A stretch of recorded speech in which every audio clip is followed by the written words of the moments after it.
A gente entende que o primeiro e principal motivo para você focar os seus esforços no atendimento particular é que hoje é um dos únicos locais, se vocês souberem de algum outro local, fala aqui para mim no chat, tem algum outro local que você acha que é possível, que você tem autonomia, que você tem as condições, que não seja no atendimento particular?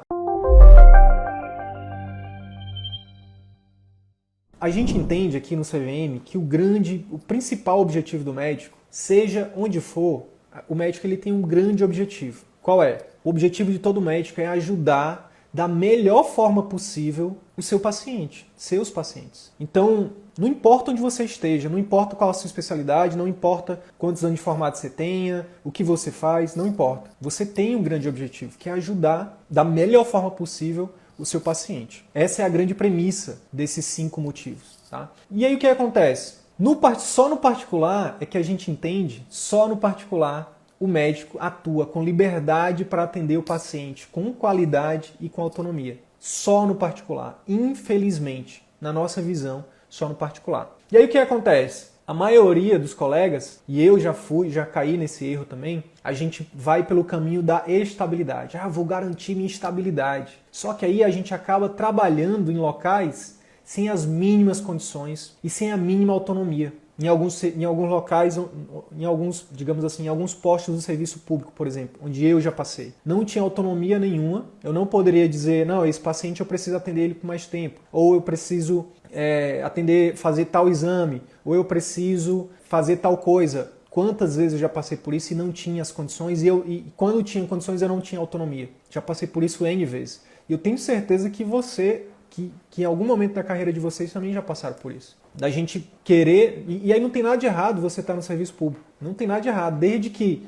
você consiga realmente, de fato, atender seu paciente como ele merece. Desde que você consiga estar satisfeito, né, com o seu atendimento. E desde que o paciente saia melhor do que ele entrou. Então não estou aqui julgando o serviço público. Eu estou só falando que muitas vezes a gente faz algo pelo motivo errado. A gente tem uma intenção certa, mas com o motivo errado. A gente vai atrás da estabilidade. Só que aí vem, enfim, um dos grandes mentores que eu tenho nessa vida de empreendedor é o Flávio Augusto da Silva. E ele fala, cara, estabilidade não existe. Não importa se você é servidor público, não importa se você tem uma grande empresa, não importa. Estabilidade não existe. Tudo pode mudar de uma hora para outra.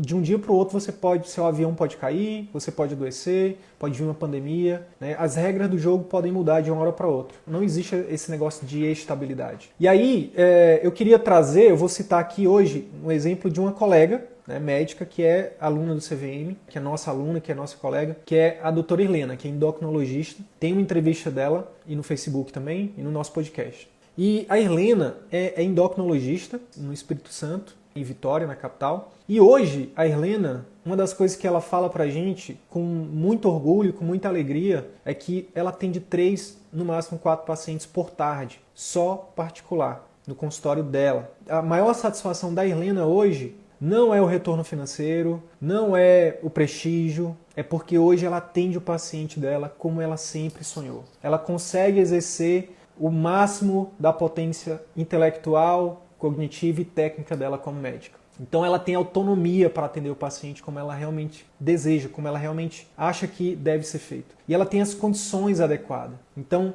isso para ela não tem preço. Né? E eu estou usando aqui as palavras dela. Então a gente entende que o primeiro e principal motivo para você focar os seus esforços no atendimento particular é que hoje é um dos únicos locais, se vocês souberem de algum outro local, fala aqui para mim no chat, tem algum outro local que você acha que é possível, que você tem autonomia, que você tem as condições, que não seja no atendimento particular? Motivo 2, só no atendimento particular o médico consegue aumentar o impacto na vida dos pacientes. Isso é uma consequência do motivo 1. No motivo 1, se você atende com mais excelência esse paciente, se você consegue ouvir esse paciente, se você consegue entender melhor o problema dele, entender melhor esse paciente, entender a dinâmica familiar, a questão ocupacional, enfim, todos os contextos de vida desse paciente, se você consegue ter mais tempo para poder realmente fazer uma consulta mais adequada, uma anamnese bem feita. Isso é básico, a gente aprende isso lá no início da faculdade. O exame clínico, a clínica é soberana. Uma boa anamnese bem feita, ela resolve 80% dos diagnósticos. Os exames complementares, eles são complementares. E exatamente por a gente ter abrido mão com o tempo da nossa autonomia como médico, né, da gente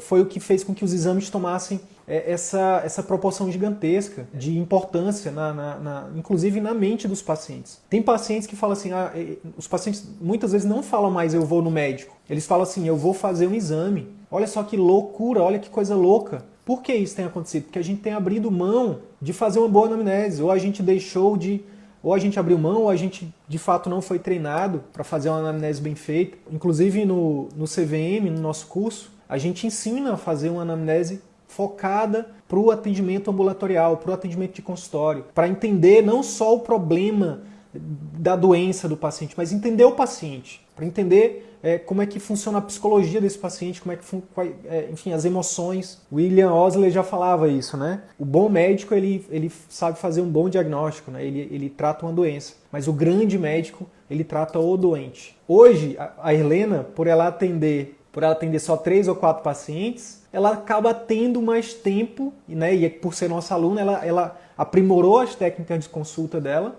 né? E adquiriu novas, né, técnicas de consulta. Isso, qual é o final disso tudo? Qual é o grande resultado disso? Acaba que aumenta muito a adesão dos pacientes aos tratamentos dela. Então, ao passo que, olha só que interessante, ao passo que você consegue atender melhor o seu paciente, você consegue gerar mais resultados para ele. Se ele adere aos seus tratamentos, ele vai ter mais resultado, concorda? Se ele tem mais resultado, ele fica mais satisfeito.